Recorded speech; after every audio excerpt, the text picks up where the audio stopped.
Hey everyone, and welcome back to another episode of Resilience by Faith podcast. Today I have a very special guest with us, and we are continuing our series on moms, veteran moms, grandmoms. I'm interviewing all moms. So if you're interested in being on the show and you would like to take part in this, send me an email at resiliencebyfaithpodcast@gmail, or you can follow us on Instagram at resilienceXfaith, POD, or you could find me on my regular channels. Everything will be down in the description box. But I am interviewing today Miss Jessica Sharma. She is amazing already, I can tell, but I'm going to let her interview herself because she's doing some amazing things, and she also has a podcast that I would love you guys to support. So Jessica, tell us about you. So I am a first-time mum to a beautiful 1-year-old daughter who's absolutely energetic and just all bounce and just amazing, basically. But to put a little bit of context about who I am and what I've been doing. So I'm from the UK, from a sort of I in the county I live in is quite farmerish, so it's Norfolk. If anyone's out there who listens who isn't from the UK, it might be known for having the Queen who lives in Sandringham. And I was a nurse for quite a number of years working within the NHS. And I decided after my pregnancy, when I went on to maternity leave, not to go back to nursing because it's been quite a rough ride with COVID and everything else. So after that, I decided to, do a career change, which has been quite difficult when you've just gone through pregnancy and you've got a new baby. So that's been really, really challenging. And I decided to go for a career change. Well, I had a lot of different things that I was bouncing around, but I'm predominantly doing a lot of content creation. So I've started my own podcast. I can say a bit more about that later if you like. I've also been doing quite a lot on social media and just sort of testing the waters. So that's really where I'm at the moment. The job market's been really, really tough, particularly if you're a mum as well. So predominantly after my maternity leave did finish, I've basically been like a stay-at-home mum until a job does transpire. But that's been amazing, and I can work on my content creation on the side. So that's been really, really good as well. So that's basically me. Yes, tell us what kind of like support system, because they always say it takes a village. So, what does your village look like, and how do they support you? I have a very amazing village because I have an amazing husband who's really, really good. And we're lucky because he works remotely. So he's stay at home. So he gets to see us at lunch. It's really great. We can all have lunch together. I also live with my mum. So she sort of went for a divorce and then came to live with us because the market was really, really expensive. And we decided where we live, we have a lot of land, so we could get a little lodge built on the back. So she lives in a lodge. So it makes childcare really, really easy because she sort of comes in and helps me with little one, and vice versa. We sort of help each other when we go on shopping trips. It's absolutely amazing. And then I've also got my husband's family who sort of live about an hour away from me, and they come and pop in. And basically, I've just got a really nice little community because we all sort of just helping each other out. And I'm really, really lucky to have my mum living so close. I completely know that is just so amazing. I try not to take advantage though, because I know my mum, she's sort of come into retirement and she also wants some time to herself, but we all so tonight we're all having a meal together. So we try to cook all together and have meals and share them. And it's just really, really nice to get to see her as often as I do. Yes. Now tell us, like, going back, when you found out, okay, we're expecting, how did things kind of flow from there? What was your pregnancy like? How did you feel? How was your health? But also, when it came time to give birth, were you more of a C-section? Did you give a vaginal birth, or were there any complications or any struggles during that time? So when I found out I was pregnant, so the interesting story, I talk about this quite a lot. I actually kind of knew I was pregnant before I even took a pregnancy test, because I follow fertility awareness. So I track my cycles, and I had a number of high temperatures, and by then I normally have a temperature drop. I knew instantly without taking a test that I was pregnant. So that was absolutely amazing. In general, my pregnancy wasn't too bad. Obviously, a lot of sickness, like most women do in their first trimester. Went off a lot of the usual things, but no sort of general cravings or anything. The worst thing that I did struggle with during my pregnancy was a lot of sort of pelvic pain, especially when I got to the third trimester, which meant that when I was nursing, I sort of had to finish up my nursing career a lot earlier. I kind of left before I was close to sort of giving birth, because I just couldn't walk around. At that point, I was doing kind of ad hoc shifts in the hospital as a nurse, and because I'm quite crazy, I've always loved A&E and intensive care.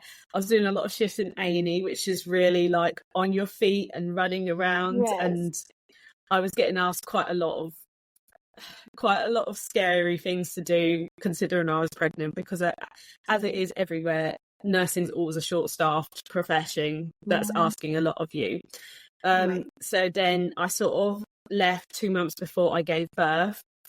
Spent a lot of time waddling around the house. Now, I'm quite an active, fit person, so I'm always exercising. So I had to spend the last 3 months kind of just like laying down in bed. I had to eat on my side, because I could feel her feet under my ribs all the time, and I just couldn't move around very much. And I felt that was stressing me a little bit as well. But we got through that.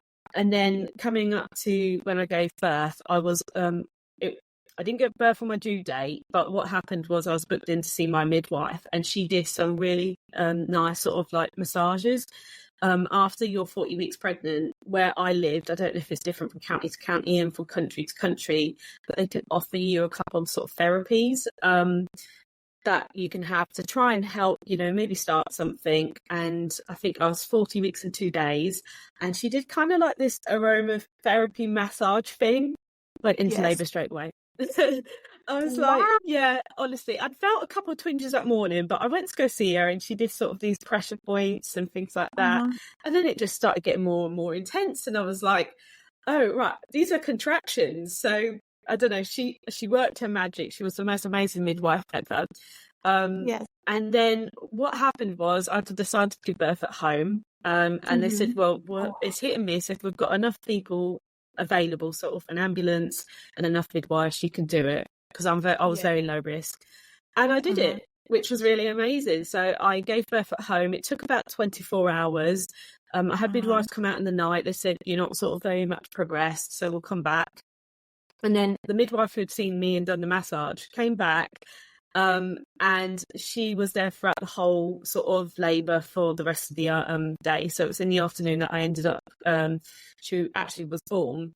But I tried to, obviously when you're at home, your pain relief options are limited. So I'd had some paracetamol maybe like early on in the labour. And they also said I could have some medication, which I've already got in advance at home. So some morphine. Before they said you're too early on to have it, when I got them out in the night. And then when they came back late in the day, they were like, you're quite far on. I don't think it's a good idea to have the morphine. And I was like, oh, okay. And she's like, I think you're going to have this little one in, sort of a couple of minutes. And I was like, okay. Well, it ended up being a couple more hours later. So all I actually ended up having, I didn't even have gas and air, because I had one puff of it and I vomited. So I literally just had paracetamol, and that was it. No pain relief. And I was actually surprised with myself. I had a little hot water bottle on my back. But I have to say, it makes a huge difference when you've got amazing midwives as to what you can actually feel capable.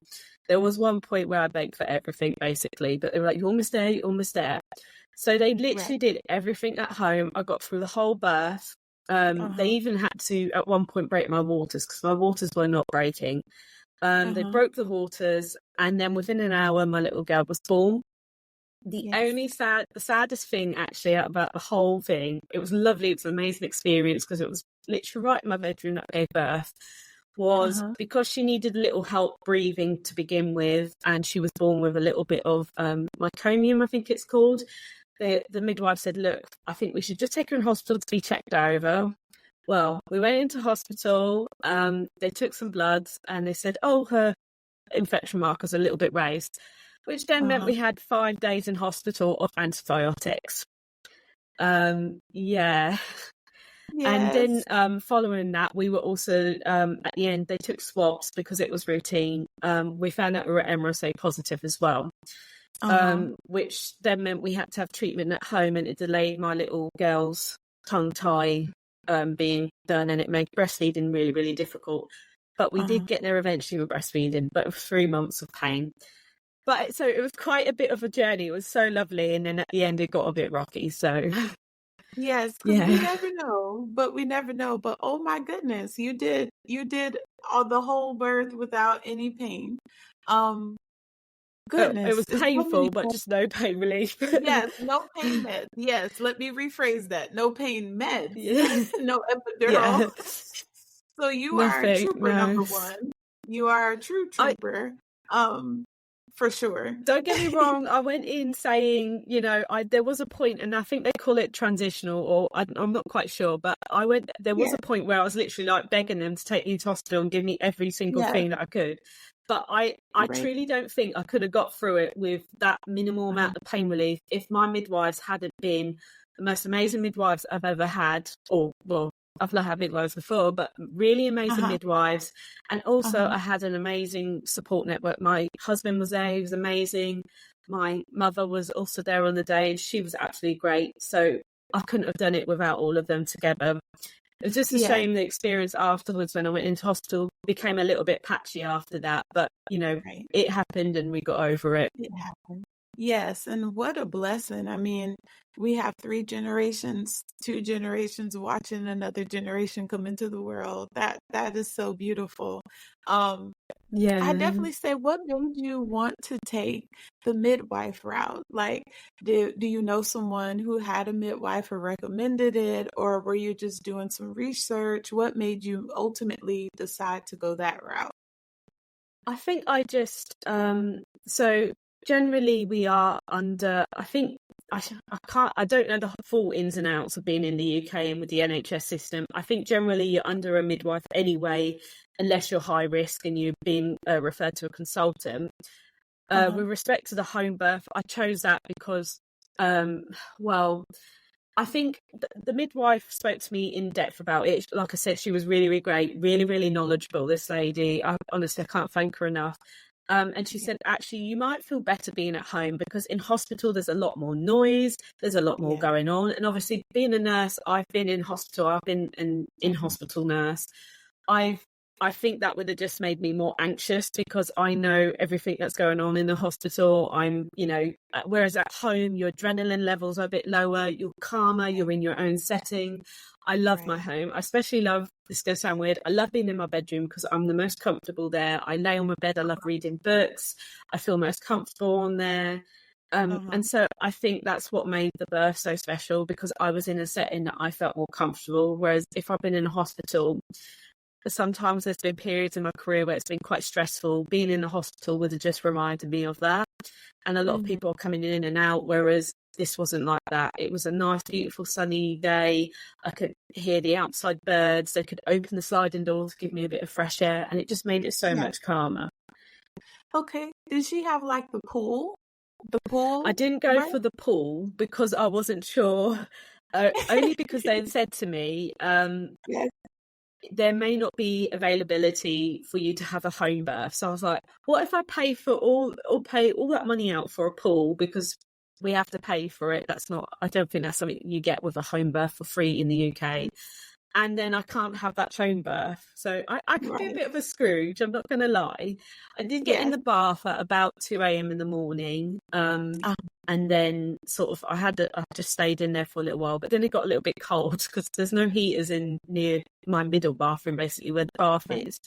And Mm-hmm. actually at that point, because it was in April still, it was quite cold in the mornings, but it got warmer in the day. So it was really, really Uh-huh. cold at night, and then it got really, really hot in the day. So, but yeah, I would have probably done something with the water birth, but I didn't like that Uh-huh. uncertainty of spending money and then having to sort of Yeah. not be able to utilize it.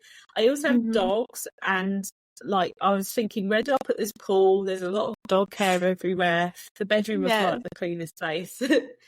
But yeah. Yes.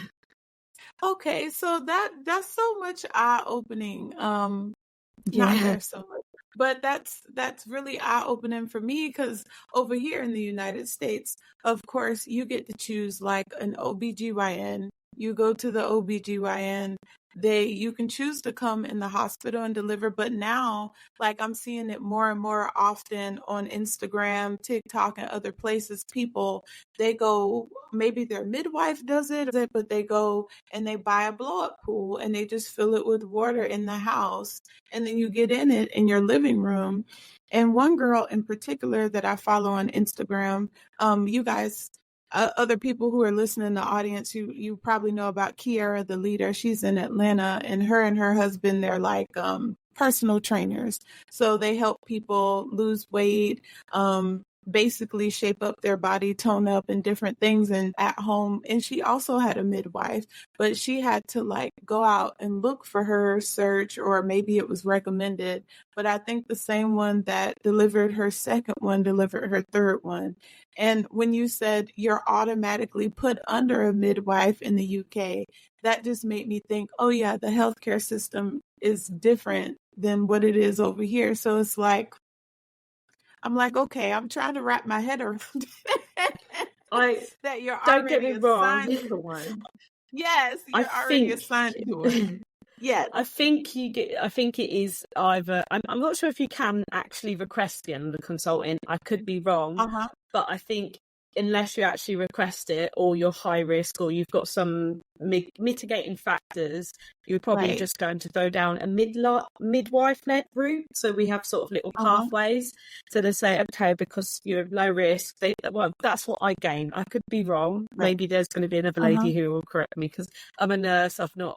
I never got to speak to midwives very much until I actually had my own baby. But Right. if there's nothing sort of serious, they'll be like, well, you can have a midwife and they'll see you throughout your pregnancy, and there's no need to sort of get a doctor involved. So Cool. So is it like for your prenatals and like where they do the Doppler and they listen to fetal heartbeat, all that is done by a midwife?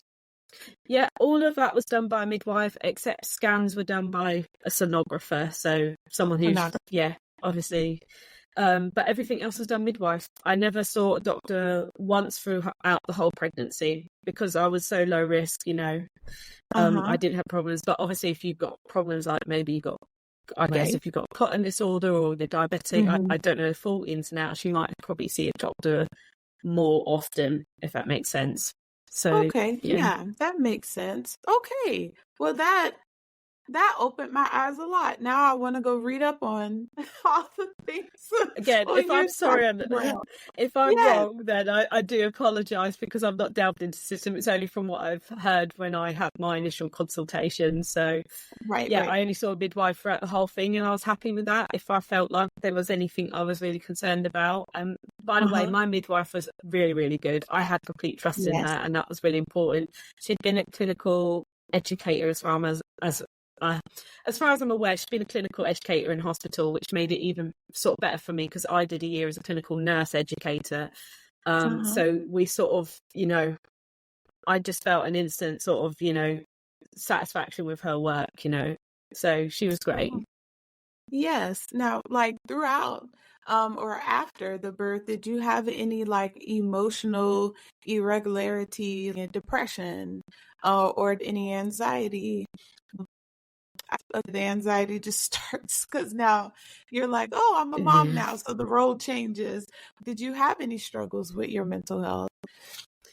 Yeah, so I've had quite a lot of struggles with my mental health in the past. So, oddly enough, I don't think they were too bad throughout my pregnancy. I was a little bit anxious about certain things at certain times. I'm trying to recall. It all went so quickly and it was all so fuzzy for me now thinking about it. I guess a lot of my anxiety was, is this going the right way? Am I doing the right thing? Right. I guess for a while, one of the things that I probably struggle with is for a while I thought I wanted a boy. And there's that big thing about gender disappointment or whatever. Right. But actually, when she got here, I didn't care, and now I'm sort of a year down the road. I just Yes. love her. I couldn't actually think of her as being any different but my amazing little girl. And she's just so amazing. But at that point, sometimes it comes and triggers you. But actually, it's been absolutely fine. I had that for a fleeting moment. And then some of the anxiety was around sort of, would I be able to breastfeed? Will it be really difficult? How is life going to be? I think when you come up to your first one, you're just like, what is life going to be like after this? Because you've never known anything differently. But now I'm on the other side of it. I'm just like, well, I can't imagine life without her now. So it was really, really weird. But yeah, I think there was a bit of anxiety about giving birth as well, because you don't know what that pain is going to be like if you've never given birth.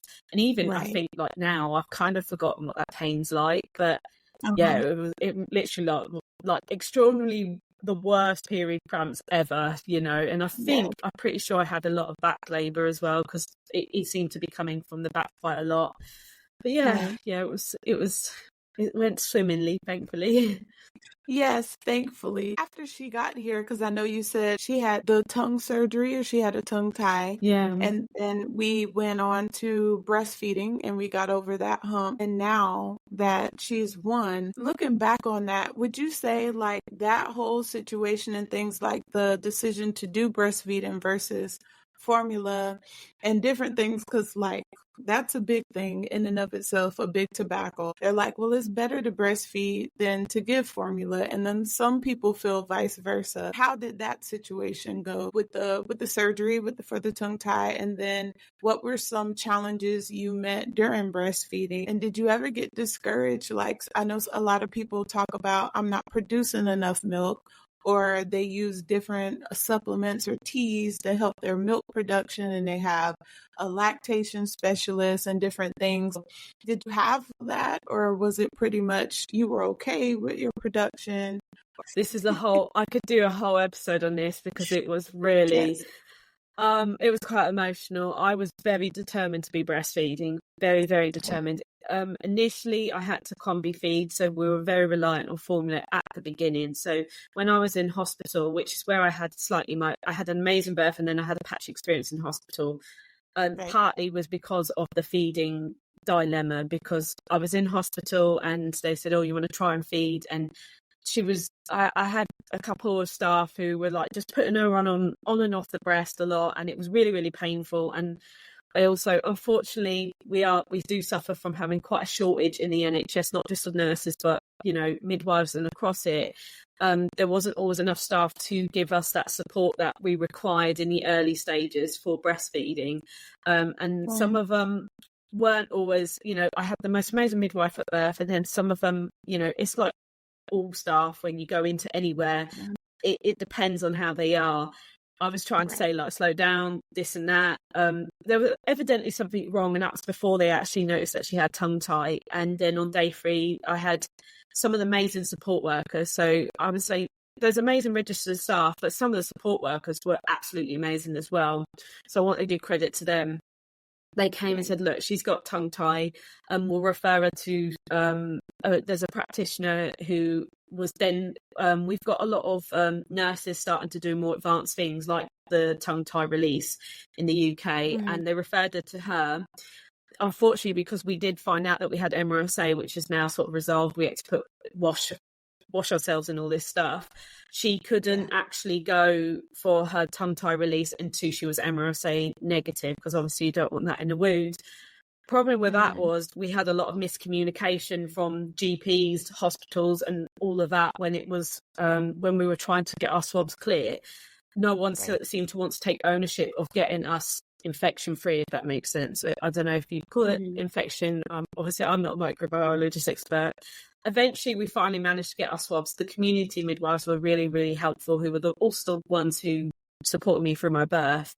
Finally managed to get that. She had a tongue tie procedure, but it was kind of a bit sort of, for the first couple of weeks, I had to give formula, but keep trying to latch because I couldn't, the absolute pain. Obviously, she's trying to learn, and then she's trying to do it with this tongue tied.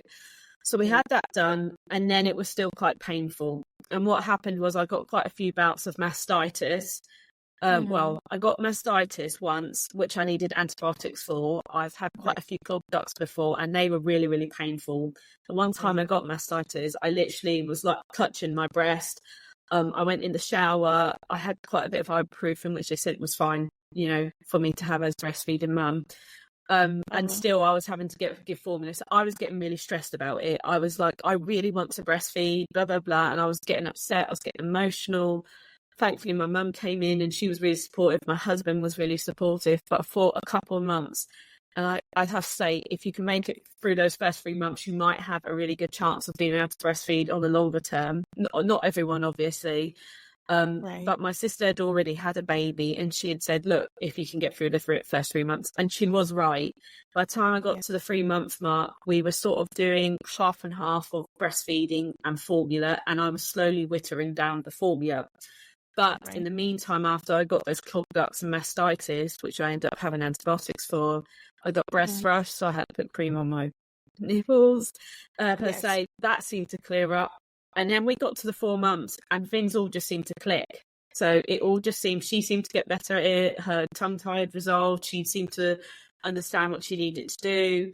And so breastfeeding all just fell in. But there were times I thought that my supply wasn't good enough. Obviously, if she can't latch properly to then draw out the milk, my supply might not sort of come in as much as it would. And I didn't know what to do. There were times where I was getting conflicting information. I was trying supplements. So I think I went on supplements called Legendary Milk, which were really good, actually. They ended up helping a little bit. I tried lots of water. I was eating loads of oats. I think really the thing that helped me the most was just latching her constantly. Like whenever she needed, every 2 hours, or if she was hungry, I'd latch her, because really the best person to get your milk supply up is probably your baby. I'd have to say, there's a lot of pumps that can do a really good job, but I've always found that the best person in doing so has always been my baby. But it was very, very rocky, and I was very emotional. And I think not only have you got the emotions from all your hormones settling, I've once heard that, after you give birth, your hormones drop so low. And I don't know if this is right. I'd have to check the research. They drop so low that it's almost likened to being close to the menopause. So you kind of feel that. And then you've got the emotions of like having a new baby, being really tired, trying to breastfeed. It's like, it's like trying to be in a constant state of, you've got a constant state of just so much going on that I can completely understand it. If you don't have the right support, you're not going to continue breastfeeding, because it's just so hard at that time. We are lucky. I couldn't get the employer maternity pay, but I could get statutory maternity pay from our government. So I was lucky that I had that support, and my husband was able to support me as well. So I wasn't worried so much financially, but I can imagine that if you have the pressure to sort of go back to work, like I know you guys don't get as much maternity leave as we do in the UK, that's almost an impossibility of trying to breastfeed for a lot of people. So it was very rocky, and there was a lot going on at the start. We now evened out, but then I hit the next hurdle when you get to 6 months or 8 months. Is like, when do I breastfeed around giving solids? I know you give milk as the main sustenance up until a year, but every stage of it is one other thing that you're kind of like thinking about and thinking, well, now what do I do? They're eating solids. When do I feed them? What times? How much do they need? Constant questions. Unfortunately, my mum has been really good, and again my husband's been really amazing and supportive, and I've drawn on communities, so Facebook groups that were able to help me, an app called Peanut, which is for mums and like women to sort of support each other, and I don't know what I would have done without all of that. Probably given up ages ago. Yes, I think that's beautiful, and I'm happy that you shared like how you have support, even more support outside of your village, on the internet, and just being able to communicate with other moms and hearing their stories, what they tried, what they did, what worked for them. I know that's such a huge thing, just to have a community, let alone a village. So I would definitely say your whole situation, even though it was kind of rocky towards the end, but it was definitely a blessed one, because you had that near support, but then you also had outside support that can also Yeah. be helpful. Definitely. I so many moms, they come in and maybe they have like multiple kids back to back, like stair step 1, 2, 3, 4. They don't have the support at home, and they just come in like dreaded with the anxiety and stress, but they're like, I don't have time to really focus on me because I have 3 little ones under the age of 5, or 4 little ones under the age of 5, or my oldest is 5 and my other 3 are just catching right up to each other. And they're like, I really don't even know whether I'm coming or going. Have you ever had a period of time where you're just like, who am I? And if you know who you are today, which is Yeah. different than who you were when you had the kid, how did you get to a place where you're like, okay, I'm finally settled in my new role as a mom, and I feel like I'm getting back to myself, or either I'm creating a new self now? Yeah, I definitely had a who am I identity crisis, especially because I didn't go back to work, because I've been heavily career driven for a long time. I got to quite a high position, or I was training to be a practitioner for a while, and then I was quite senior doing jobs within the hospital. So suddenly to then leave that career, but I mean, I chose to leave nursing because it was getting too stressful for me even before pregnancy. So I always say that actually having my little one has saved me from a mental health and a physical perspective. But after that, I had my little one, I concentrated on her for quite a few months, and then when things started to finally get better, and I was getting sleep and I was getting into it, I was starting to get that crash of, but who am I outside a mum? Because and it sounds really bad, a lot of people, and I love being a stay-at-home mum, but I want just a little something outside of it. I love catering her, I love being with her, but I just wanted to still continue to have some semblance of a career, but just not in nursing. So I was kind of like, what am I doing? Who am I?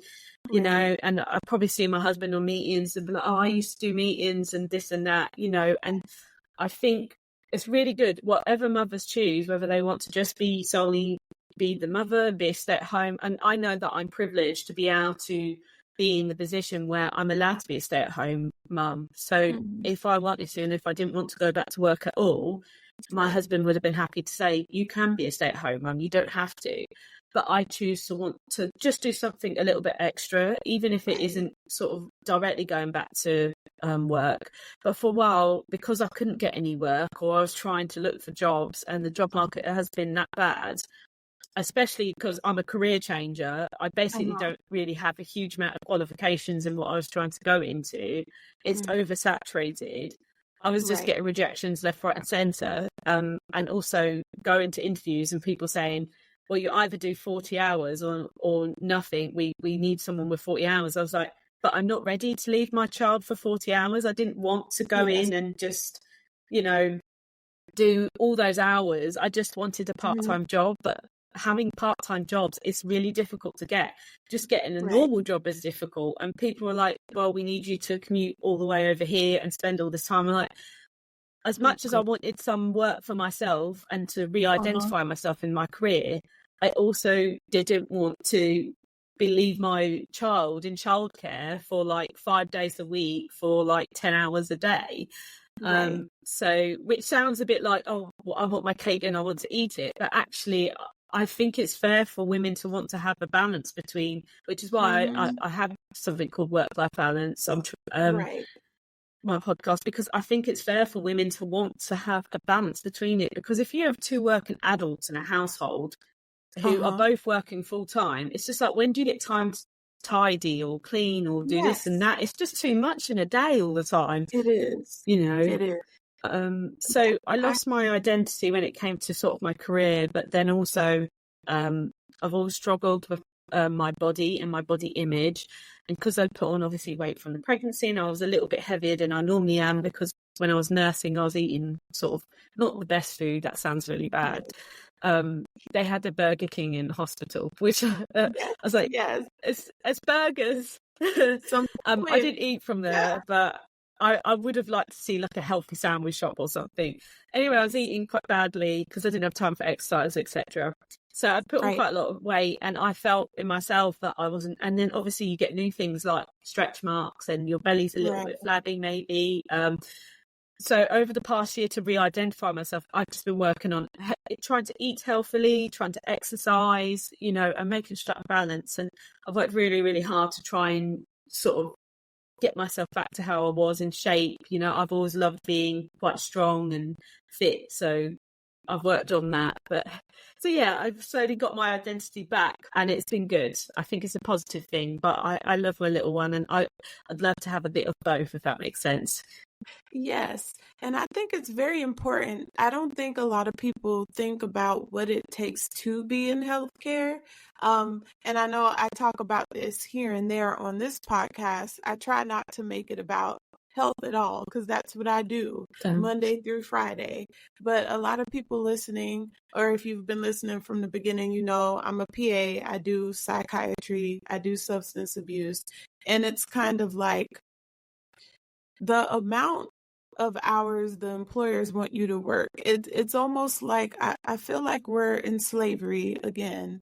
The the 12-hour shifts and their expectations about what they think you should be able to operate at, and the quality of care you're supposed to be giving patients, and the attentiveness and the attention to detail. Well, if I've been working over 8 hours, let alone 12 hours, and I halfway had chance to get something to eat, and I haven't been drinking water, and I have 35 people on my schedule, how do you think I am supposed to deliver this quality care when I didn't give myself quality to be able to pour out Yeah. into other people? And I just think it's insane. It is insane.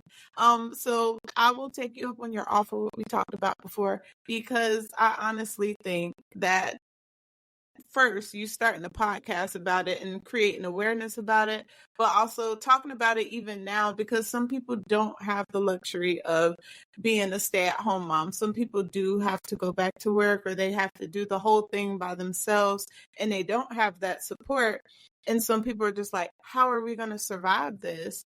But the expectations were mixed with the expectations from being a new time mom, that could just be so overwhelming to the mental health. So I'm glad that you mentioned that, because I know that over here, and with inflation and everything Oh yeah. becoming more and more expensive, it's just ridiculous. It really is. Well, I won't try and delve into it much, but because it's been part and Right. parcel of my life so much. But Uh-huh. when I talk about like sort of long hours, obviously we do in healthcare, but that also extends to so many other jobs, and It it's does. particularly relevant for parents because, I mean, I talk a lot about work-life balances, but as a parent, Mhm. you have school hours from 9 to 3:30, but your employer requires you to be in work from 8 to 5. Where's the balance? How do you manage it all? Yeah, it's so expensive these days. You can't just not have a full-time job for a lot of people. It's not an option, Right. which is angers me a bit, and but that Yes. was so much compounded in healthcare because I was seeing people work opposite shifts, like parents opposite shifts, and I was like, I don't want to do Um, that. right, But yeah, right. you make a good point. Yeah, and I hear about like I think it's Italy, somewhere in Europe. They shut everything down at 12 o'clock noon so that people get to go home and spend time with their family. And they only work 4 days a week.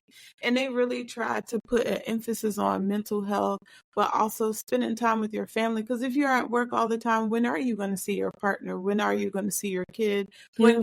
When are you able to teach them and guide them like you want to? When you're at work all the time, about the time you get off work, you're tired, but you're expected to come home, clean, cook. And it's just Yeah. like, what? There's not enough hours in the day. They only made it 24 hours. We've got to sleep for about 8 of those hours as well.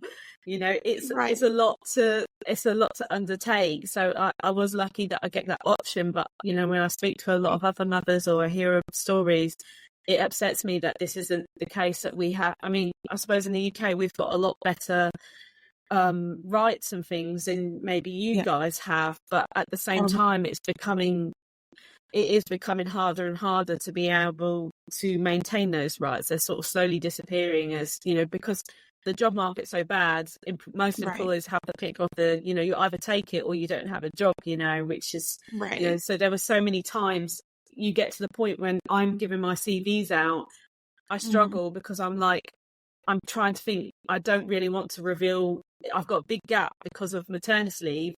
Right. Do I reveal that I have a child? Is that going to make them bias against me? I'm so, ugh. Right. Right. Yes, and it's sad that we even have to think about that, because you would think having a kid is just a normal thing and that they shouldn't be Yeah. biased against it, but some people and some companies, they just are. And I don't know if it extends over your way. I know over here we have the EEOC and different things that, like, federal laws that kind of protect us. And I say kind of real lightly, kind of go through this process over here that they still slip through the cracks in some treatment employers and the way they do things. It's just so sad. But I would definitely say, now that your kid is one, what are some things that you are implementing in her life to be able to not only like teach her, guide her, get her ready for school and different things and starting to learn little things, but also life lessons and interactions with other kids and just in her growth? What things are you implementing in her life? So I'm probably a bit overzealous about good healthy food. So Yeah. I try and get a healthy food. I do sometimes use the store pot. I'm going to admit that there's nothing wrong with that. But I try to give her good food, and generally she has what we have to eat. So we're having a roast dinner. She's going to have a bit of chicken, a bit of this and that. That's one of the things I think is really important, because obviously good food will help their brains grow properly. They'll help them build properly. She gets plenty of playtime. Like, she probably in her mind is saying not enough playtime. But I like to take her swimming. I've got her, swimming once a week at least. We go. I think that's really important. Good physical activity. She has a little friend. She does go. I'm lucky again, also, even though I've not started working, but I'm kind of in this position where, like, if you don't take up the childcare, you don't have a childcare place. So then I can't start work. So it's a bit hard.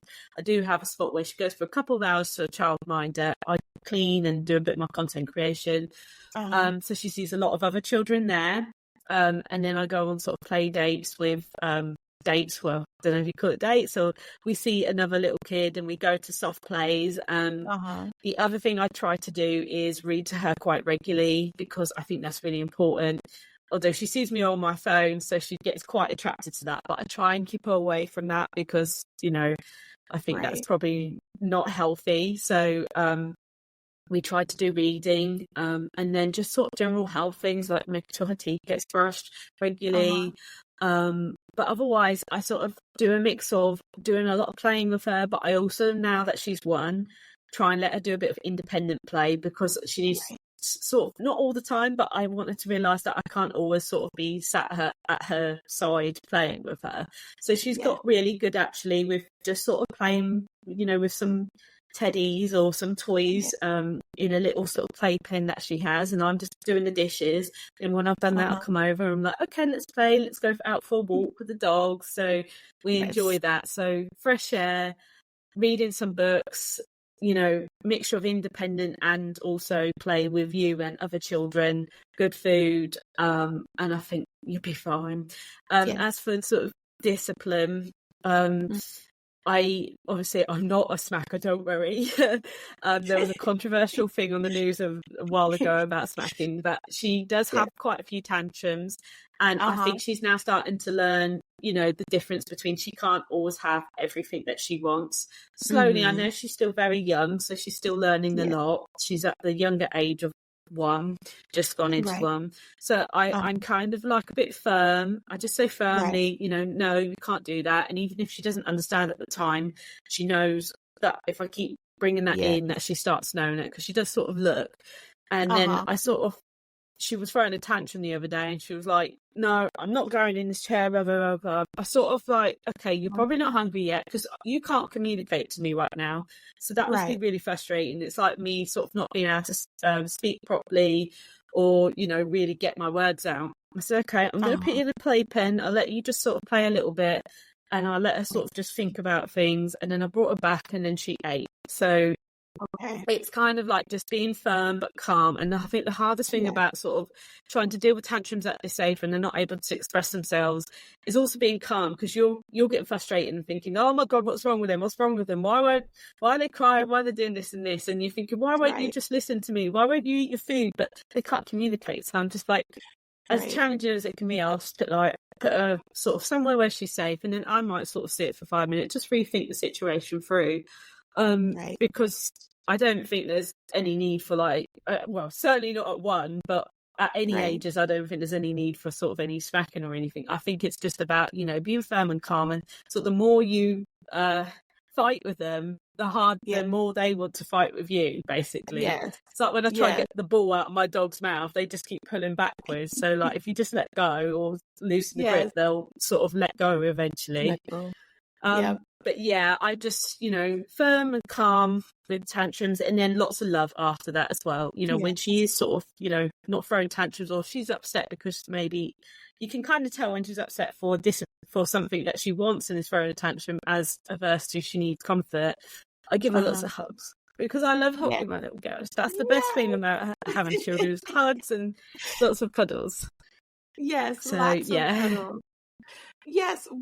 I'll have this be the last question. But what has being a mom and going through this whole ordeal taught you about you? Oh gosh, that I do have a lot of strength that you can do it.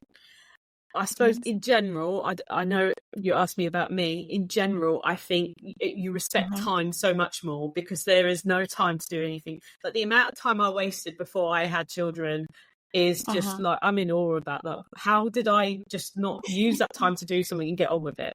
But as a Yes. person, I feel like I've become a lot stronger in myself. It's given me courage, because I think I'm a mum now, you know.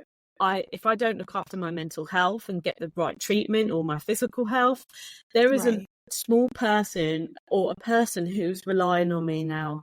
Okay, so Right. I need to make sure that I'm the best I can be, so that they have someone to come back to who can look after them and trust them. So Right. yeah, I've taught myself that I can do it, you know, that things can get done and you can learn to be stronger. But Yes. I couldn't have done that without the amazing support I've had around me. Yes. Well, I think I really, really, really want to thank you for coming on That's the okay. show today and sharing everything that you've shared. You have opened my eyes a lot to how things are different. Because coming on in first, like initially when I was talking with you, I just like, yeah, you know, like the United States. And I'm like, no. Way. And things are Yeah, a little bit different in the UK, but it's yeah, different, but in a sense, like the experience and things you went through, kind of sort of the same. Because yeah, we have moms that came on the show and they dealt with challenges and they had to show their resilience and build themselves up, or either they had support or they didn't. And I just appreciate the differences in every single story that I get a chance to hear, because I feel more well-rounded. And the yeah. more I do this and the more I get a chance to talk to more moms. And I guess I lied, because I have one more question. If you could say Sorry? anything to anyone who's maybe expecting, or maybe they're planning, maybe they're like me, they're planning on having a kid one day, what type of advice would you give them, or what would you say to them? Oh God, there's a couple of things, so I'll try and keep it brief. One thing, if you've got lots of clutter that you don't need, get rid of it, because you certainly won't care about that pair of socks that you might thought was important at the time, but it actually really isn't, because you've just got too much more to do, like laundry and feeding and everything. The second thing is, you don't need all the gadgets that people think you need. So one thing that stuck out to me is a lot of these microwave sterilizers that you need. I just got the Milton sterilizer. That's literally, Okay. it's one tablet that goes in and it keeps the water sterile for 24 hours and you change it over. And because Uh-huh. I was thinking, well, electric's quite expensive at the moment, I don't want to keep Right. putting an electric sterilizer on. I just use this water. It's cold water in a tablet. It does Yeah. absolutely fine. The same thing, So just, get the essentials, Yeah. sometimes people go over the top a bit with everything that you need. And also, like, Uh, you don't have to go over the top with expense. I've got a secondhand pram that works properly and fine. I got uh-huh. secondhand clothes. My sister gave me some of the clothes from her baby. Uh-huh. There's a lot you can buy vintage. I don't know if you have Yeah. vintage over there. Facebook Marketplace, they're always selling a Yeah. huge haul of clothes. Don't need to go over the top, and they still look gorgeous. You could get Yeah. amazing clothes from there. So yeah, you don't need to go over the top, and with breastfeeding or formula, it's whatever you decide. That as long Yeah. as the baby's fed, it's fine. Sorry, Yes, that's like Lord. 3 pieces of advice. Thank you. You Thank know, you for that. Because I think a lot of people just put a lot of stress on you, especially you need this, you have to do it that way. I did it this way. My child's fine. If you do it this way, your child might not be fine. This isn't the right way. This is wrong. Like, it's just like, oh my God. you don't need that Gucci dress for them. You No, just, in fact, no. she got so dirty, she just like ended up in, old clothes half the time. So, Right. and we Right. still got gorgeous photos of her. Oh, You know, yeah. so, and treasure every moment because it goes really fast. Like just a Yes. minute ago, she was a newborn and now she's already a 1-year-old. Right. And then, do everything if you want to treasure. And we did a photo shoot with her as a Yeah. newborn. That's really special to us. But yeah, so that's some Yeah. of my advice. That was like 3-4 bits, so sorry Yeah. about that. No, we appreciate all of it. Thank you so much. And if the audience wants to connect with you in any way or support you, follow you, where can they find you? Yeah, so I'm on Facebook. My page is called Work Life Balance, and I have the TikTok called Work Life Balance, Instagram. Yeah, Facebook, Instagram, TikTok. I can't do any more social media than that, Yes. but I'm normally pretty active. You can message me on there. I'm normally pretty good at getting back. I'm always hoping to hear other people's thoughts and Right. opinions, reviews on my podcast. My podcast is it is called Work Life Balance. It's a lot of rambling about lots of different things, but there's a lot of overarching themes like motherhood and breastfeeding and sort of Yes. fitness and things. So Okay. that's all on Spotify, Amazon Music, all the main places that you can find it, YouTube, etc. Yes. And I'm always looking to hear people's thoughts on different subjects that I talk about. So yeah, I'm very friendly and approachable. Yes, y'all please go and follow, like, subscribe, and definitely give her podcast a listen. Who knows, I may be on there soon. But definitely check her out, Miss Jessica Sharma. I thank you again for taking so much time out of your day just to come talk to us and give us differences, different perspectives. You shared your experience and enlightened us all. And I just can't thank you enough. So I really appreciate you. It's been a I really pleasure. I've loved it. Thank you for having me. Thank you. And for you guys listening, thank you again for listening. Please make sure that you follow us at Resilience by Faith Podcast on Facebook and Resilience X Faith POD on Instagram. And I will see you guys on the next episode. Bye, guys. Bye, Jessica. Thank you. You're welcome.